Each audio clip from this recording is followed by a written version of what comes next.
Ukraine ਅਤੇ Russia ਦੇ ਯੁੱਧ ਵਿੱਚ ਫਸੇ ਵਿਦਿਆਰਥੀਆਂ ਦਾ ਆਪੋ ਆਪਣੇ ਘਰ ਆਉਣ ਦਾ ਸਿਲਸਿਲਾ ਸ਼ੁਰੂ ਹੋ ਗਿਆ ਹੈ। ਬਟਾਲਾ ਦੀ ਰਹਿਣ ਵਾਲੀ ਸਮਾਈਲੀ ਸ਼ਰਮਾ ਵੀ ਅੱਜ ਆਪਣੇ ਘਰ ਪਹੁੰਚੀ। ਜਦੋਂ ਸਮਾਈਲੀ ਆਪਣੇ ਘਰ ਪਹੁੰਚੀ ਤੇ ਉਸਦਾ ਅਤੇ ਉਸਦੇ ਪਰਿਵਾਰ ਵਾਲਿਆਂ ਦੀ ਖੁਸ਼ੀ ਦਾ ਠਿਕਾਣਾ ਨਹੀਂ ਸੀ।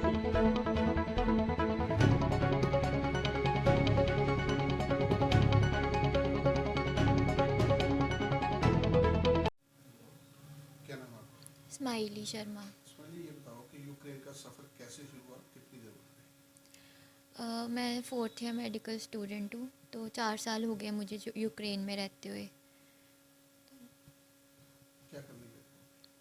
Medicine MBBS। क्या हालात रहे अब ये पूरा जब से वॉर शुरू अच्छे भी नहीं कह सकते, मतलब हमने सफ़र तो बहुत किया है, पर हम एटलीस्ट वापस आ गए तो अब थोड़ा ठीक लग रहा है। हुई? जब वॉर शुरू हुई तब क्या हालात थे और जब वॉर शुरू होने के बाद क्या हालात क्या रहे? बॉम्बिंग होती थी, मिसाइल्स छोड़ी जाती थी, एयर स्ट्राइक्स होती थी, शेलिंग्स होती थी, हर टाइम वो रुकते नहीं थे। और जब भी ये न्यूज़ आती थी बोलते थे कि बेसमेंट या मेट्रो में चले जाओ या बंकर्स में चले जाओ। तो हमारा फ्लैट बहुत दूर था मेट्रो से, तो हमें बहुत दिक्कत होती थी वहाँ पे चल के जाना, भाग भाग के, कि कुछ भी हो सकता है बीच में। तो फिर हम एक जगह पे चले गए, बंकर्स में चले गए। जो जितना सामान था बस हम वही लेके गए थे, और जितना खाना था हमने उसी में गुजारा किया इतने दिनों तक। और लेकिन हमारे दोस्त थे जो एक दूसरे की हेल्प करते थे, सभी एक दूसरे को पूछते थे, कुछ भी हो, पानी हो या खाना हो। लेकिन ऐसा ऐसा प्रॉपर खाना नहीं, पर ऐसे पैक्ड फूड हम एक दूसरे को पूछ लेते थे। कौन कौन सी मुश्किल का सामना हम मतलब बाहर नहीं निकल सकते थे, और जो ये स्टोर्स होते हैं खाने वाले, वहाँ पर बहुत लंबी लाइन लगी होती थी। अगर आप खड़े भी हो सकते हो वहाँ पे, तो आपको ये नहीं पता कि आपकी टर्न कब आएगी, तब तक शेलिंग की आवाज़ें आ जाती थी। तो कुछ ले नहीं सकते थे बाहर खाने के लिए। बट स्टिल हमारे वहाँ पे EPO वाले हैं, उन्होंने प्रोवाइड किया जितना हो सकता है, मेट्रो स्टेशन पे दिया सभी बच्चों को जितना हो सकता था, उन्होंने सबकी हेल्प किया है। तो हमें भी मिल गया था उनकी वजह से खाना। अभी भी हैं वो सर वहाँ पे बच्चों को निकाल रहे हैं। यूनिवर्सिटीज़ ने कितनी मदद की या फिर यूक्रेन की गवर्नमेंट ने कितनी मदद यूक्रेन की गवर्नमेंट तो आई डोंट नो। यूनिवर्सिटीज़ ने बस ये बोला कि हम आपकी जैसे हेल्प, या पैसों की वजह से अगर आपको पैसे चाहिए या खाना प्रोवाइड कर सकते हैं, कोई भी आपकी नेसेसिटीज़ हैं वो हम आपको जितना हो सके हम आपको दे सकते हैं। की? ज़्यादा हेल्प किसने की? इंडियन स्टूडेंट्स से ज़्यादातर हेल्प? इंडियन स्टूडेंट्स जो फ्रेंड्स होते हैं, जो वहाँ पे एजेंट्स हैं, उन्होंने बहुत हेल्प किया, क्योंकि हम उनके हिसाब से हम उनके बच्चे हैं।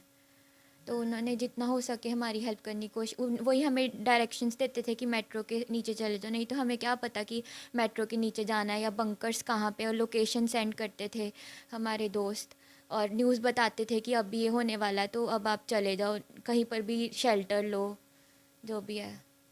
तो फिर जब रात को जब शेलिंग्स होती थी तब क्या हालात रहते? आवाज़ें सुनती थी और बहुत ज़ोर से आवाज़ें आती थी। क्या आता था मन में?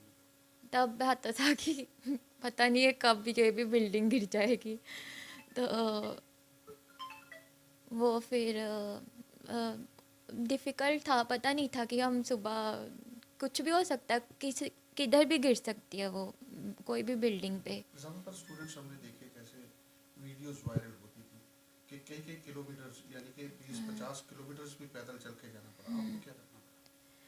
हमें जब हम फ्लैट से किधर और अपार्टमेंट बंकर्स में जा रहे थे, तो हमें टैक्सी मिल गई थी, थैंक गॉड, उसी दिन ही। हमें ज़्यादा चलना नहीं पड़ा। पर जब हमने लास्ट डे निकलने ट्रेन पकड़नी थी, तब हमें तब 7-8 किलोमीटर चलना पड़ा था अपने बैग्स के साथ, जस्ट वो ट्रेन पकड़ने के लिए, क्योंकि कोई टैक्सी अवेलेबल नहीं थी। वापसी का कैसे पता चला कि वापसी की टिकट्स हो गई? वापसी की टिकट्स हमने करवाई थी जब गवर्नमेंट का नोटिस आया था, तो हमने 28 तारीख की, उससे पहले की कोई भी सीट अवेलेबल नहीं थी। हमें पता नहीं था कि 23 को वो वॉर लग जाएगी, तो हमने तो अपनी तरफ से करवाई थी टिकट, लेकिन वो आ नहीं पाए हम उस टाइम पे, क्योंकि एयरबेस बंद था। तो फिर कैसे वापस आना हुआ? खुद डिसीजन लिया, कि अगर निकलना है तो फिर रिस्क लेके निकलना पड़ेगा। वहाँ से ट्रेन ली और लवीव पहुँचे, वहाँ से पोलैंड बॉर्डर, फिर पोलैंड बॉर्डर के आगे जाके गवर्नमेंट ने पूरा अरेंजमेंट किए हुए थे, हमारे को फ़्लाइट में बिठाया और यहाँ पे लेके आए, खाना आप प्रोवाइड किया। कौन से सिटी में थे और पोलैंड बॉर्डर की तरफ से आप? खारकिव सिटी में थी मैं, और खारकिव से मैं पहले कीव, फिर लवीव, फिर लवीव से पोलैंड। पोलैंड से फ्लाइट लेकर हाँ जी। तो इंडियन गवर्नमेंट ने कैसे आपकी हेल्प की? उन्होंने पोलैंड बॉर्डर पे हमें रिसीव किया, बस में बिठाया और लेके गए होटल में, वहाँ पे खाना प्रोवाइड किया, जो भी रहने सहने का जो गद्दे होते हैं वो थे वहाँ पे। और फिर बोला, वो सबके नेम्स अनाउंस करते थे कि जिसकी फ़्लाइट के नंबर आ गए हैं, तो हमारा उस दिन ही आ गया था जिस दिन हम वहाँ पे पहुँचे थे, तो हम फिर आ गए फ़्लाइट में बैठ के। क्या कहना चाहोगे? कैसे लग रहा है घर आके? अच्छा लग रहा है। एक रिलीफ है यहाँ पे, एटलीस्ट वो बॉम्बिंग की आवाज़ तो नहीं आती है, जो कि बहुत ही स्ट्रेसिंग है, टायरिंग है बहुत ज़्यादा। अब जो पढ़ाई है वो भी बीच में छूट गई, उसके बारे में वो अब हम अपनी तरफ से खुद कोशिश करेंगे। बोला हुआ यूनिवर्सिटी ने कि 13 मार्च तक कोई क्लास नहीं है, अगर उसके बाद नोटिस आता है कुछ तो देखते हैं। वापसी जब आए पोलैंड से तो किस रेट पे टिकट्स मिली? हमें फ्री लेके आया इंडियन गवर्नमेंट ने। जो हमारी टिकट्स थी वो तो कैंसिल हो गई थी, अब इंडियन गवर्नमेंट ने हमारे को फ्री में यहाँ पे दिल्ली तक छोड़ के गए हैं, और आगे भी अमृतसर तक उन्होंने फ़्लाइट बोर्ड करवाई है हमें, तो घर तक फ्री पहुंचे अमृतसर दिल्ली तक। दिल्ली। कविता। क्योंकि ये बताइए कि जब बेटी वहाँ पे थी तब क्या चल रहा था? मन में यही चलता था कि बस वापस आनी चाहिए हमारा बच्चा। तो ये सोच के तो नहीं भेजा था कि वॉर में जा रहा है, एक पढ़ने के लिए जा रहा है, but there was narrow escape. वो जैसे ही वापस आया है, हम लोगों की जैसे we were full of life, quite happy to listen about when she called us that she is going to come back. जब वॉर चल रही थी बेटी से बात होती होगी, क्या and it was very very stressful, बहुत ही स्ट्रेसफुल था।